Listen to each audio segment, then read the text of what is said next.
Hello everyone. So this video is going to be very interesting, and whatever I'm going to tell you is basically my experience. Like I have given GATE two times, like in my third year and fourth year, and I have attempted JEE mains and advanced multiple times. So yeah, like I have experience of giving multiple like competitive exam, and because of which I have cracked a way, basically I will say, which will eventually help you to boost your marks by 4 5 or 10 in the on the final day.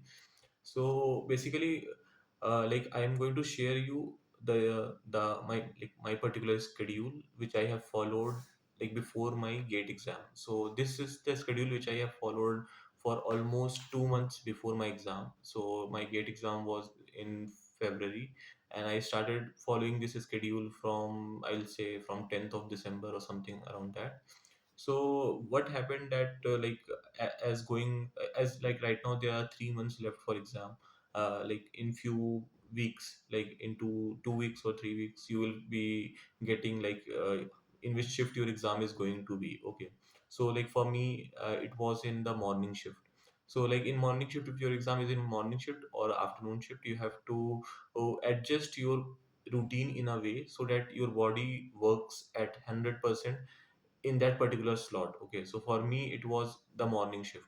So like it was 9:30 to 12:30. So what I did is I know that on the exam day I will reach my exam center at around 8 or 8:30, and then I will be sitting quietly for an hour, and then I will start solving questions for 3 hours, like from 9:30 to 12:30, and done. Okay, so for that, if you have to reach your exam center at 8 in the morning, then probably most of you will be having your exam center at least like 1 hour or 2 hour, like a distance of 1 hour or 2 hour.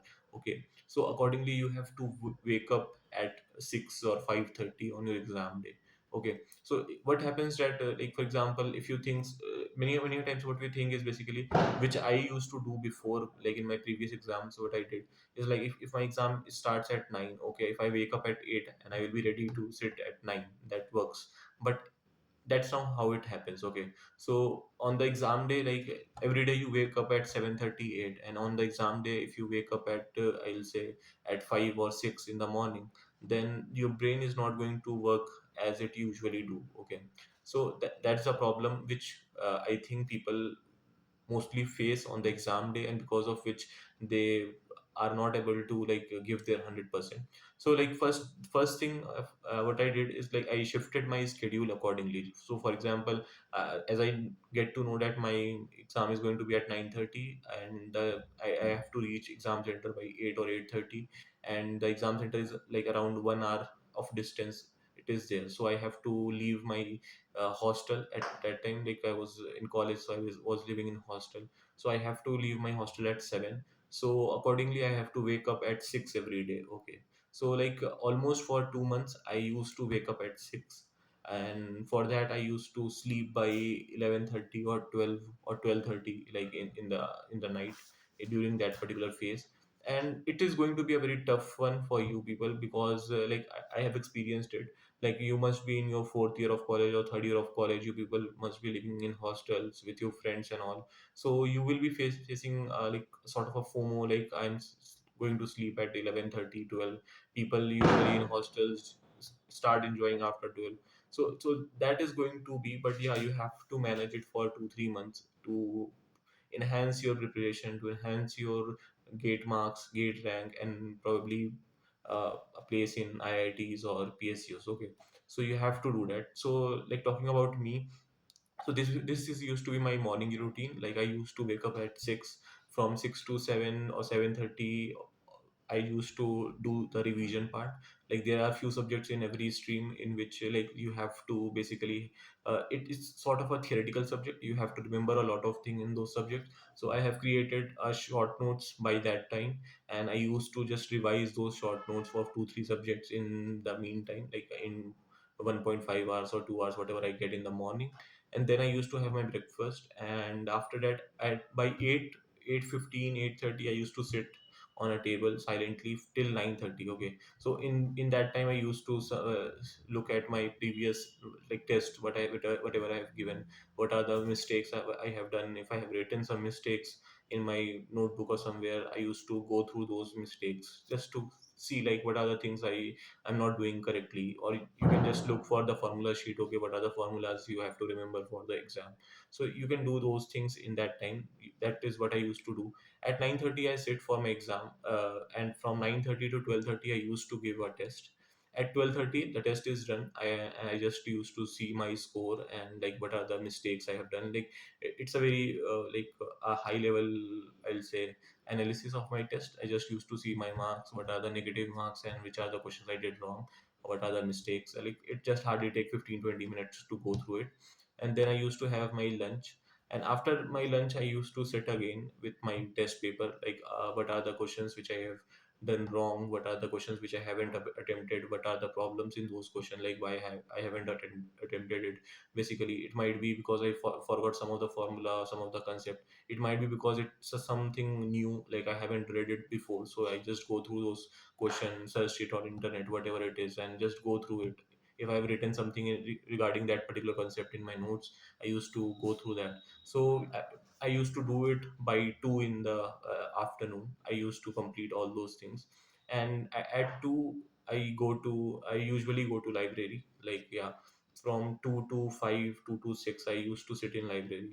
Because like what happens that if you are preparing in your, if your exam is going to be in morning shift, you will probably wake up early in the morning. So and you are going to utilize your morning time very efficiently because you are going to give test and all. So in afternoon what happens that you usually feel very sleepy. Okay, so so that's why I don't sit at my room, because if I am at my room I will probably just waste my time or I will just sleep. Okay, so that's why I used to go to library from 2 to 6. I used to sit there because being in library you have people around you studying only, so you also feel motivated to study. So that's how it I used to do. And the other problem is like if you sleep in the afternoon, then you will probably not going to sleep on time in the night, and the next day the cycle will not be following smoothly. Okay, you will probably like sleep late, and then waking up early is very tough for you. Okay, so that's how it was. So from 2 to 6 or 2 to 7 I used to be at library. From after that I used to go to mess for my dinner. And once the dinner is done, then probably I used to spend some of my time with my friends, half an hour or 1 hour with friends. And after that I used to just revise few of the things in night. It's most of the time it's like something related to numerical type, because in morning I am used to I used to give time to the theoretical subject. So at night, like from 9:30 to 11:30, like 2 hours of slot which I have, I gave it to like solving some of the numericals or solving some of the PYQs, revising some of the subjects, like doing some practice question and all. So I usually follow this schedule from, that's my schedule for almost 2 months, for like which I have followed. Like the whatever I have shared is basically for people who are going to have like morning shift. If you have a afternoon shift, what you can do basically in that particular scenario is that you can wake up by 9:30 in the morning, and like you can arrange your time accordingly. Okay, and one more thing I'm going to add on this is many of you will say that we are in college, we are going to have our classes and all in the college. So basically how we manage it. Okay, so I also have been through this. We I also have in my college also there was 75% attendance rule. So and that is very strict sort of, and so we have to go to classes also. So basically what I will say that in most of the colleges your semester will start in the month of January, and it usually ends in month of April. And in May you people will have your exam and everything. Okay, so you have 4 months of time like for every semester in most of the colleges. And for the four and your gate exam is going to be in the month of February, in the starting week of February, like in the first or the second week of February. So for the first month, if you are not attending all the classes, you can easily catch up that in the later phase. Okay, so if you calculate your attendance as four months, have each month have 25% of attendance basically. So if you don't attend a lot of classes in your first month, you can easily catch up that in the next 3 months. So that's one thing you can do.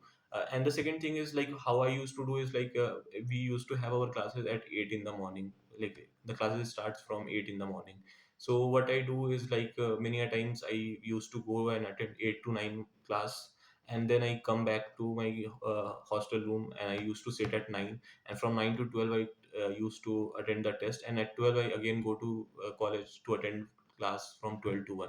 So I used to do this like you can probably do. And many a times my class from 8 to 10 are there, and then one of the classes at 11 or 12. So I used to attend like 8 to 10 classes, and then I come back and I sit for test from 10 to 1.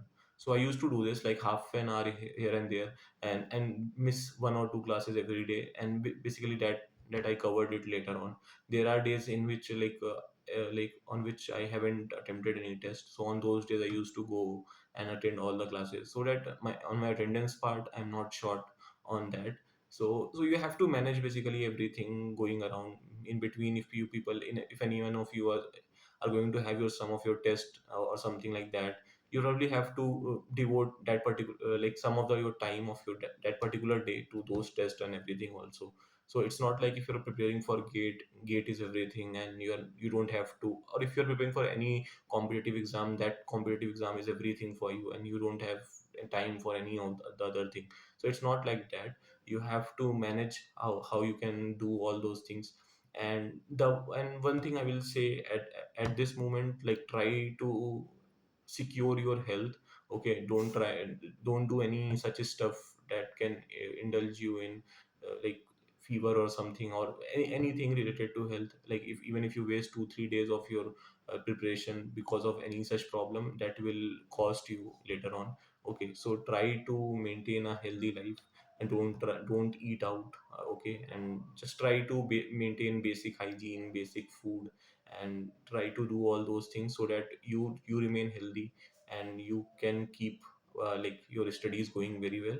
And the last thing which I will add to this is like uh, make sure you are having a proper sleep of at least 6 hours a day. Okay, sometimes if you have 5 or 5:30 5.5 hours, it's fine, but try to have 6 hours or six more than that. Okay, 7 hours is also fine. Don't try to maximize it to 8 9 hours also, because you have to uh, basically it's more important like the time you are allotting for your studies, you should utilize it properly. Okay, and for that you should have a proper health, you should have a proper sleep at night. Okay, so if you are not having these two things, probably if you allot 27 hours of your day also for studies, that will not be sufficient for any of your exam. Okay, so try to maintain these two things parallelly with your exam, and do as much revision, as much PYQs, as much practice, as much test. Okay, and there are days, there are,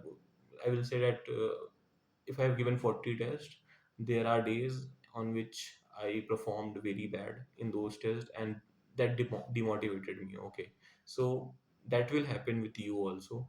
And everyone has a level. Okay, like some of you must be getting 50 plus marks in every test, and in one of the tests, if you get 45, you get demotivated. Okay, like I was getting 50 plus, and now I got less than 50, so I get demotivated. So try to think it in a way that okay, like you have enough number of tests going forward. So if one of the test isn't went good, you probably have a lot of points to work on.